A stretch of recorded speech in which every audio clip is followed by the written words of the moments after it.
कशी आहे तब्येत? हो, खूप छान. बर. आता काय काय त्रास आहे? आता माझं मी पूर्ण नाव सांगते. मी सौर माधुरी रामदास शिंदे. मी सातारला राहते आणि मी मॅडमची ट्रीटमेंट आता 1.5-2 महिने झाले घेते. मला अस्थमाचा त्रास होता. आता 1.5-2 महिने तरी पंप घेतला नाही आणि खूप मला छान अनुभव आलाय. मॅडमनी खूप छान माझी काळजी घेतली, ट्रीटमेंट खूप छान केली. त्यामुळे मला आता खूप बराच माझा त्रास कमी झाला. माझी ॲलोपॅथीची ट्रीटमेंट चालू होती. आता मी 2 वर्ष ॲलोपॅथी चालू होतं. मला खूप त्याच्यामुळे ऍसिडिटीचा त्रास होत होता. आता मी होमिओपॅथिक कानडी होमिओपॅथिक मध्ये मॅडमकडे औषध घेते.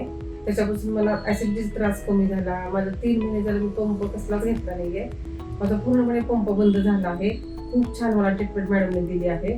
त्यामुळे मी आता खूप रिलॅक्स आहे. आता पावसाळी दिवसात मला खूप त्रास होत होता ह्या सीझन मध्ये. माझं आता पूर्ण आता कमी आले. आता पण पंप घेत नाहीये.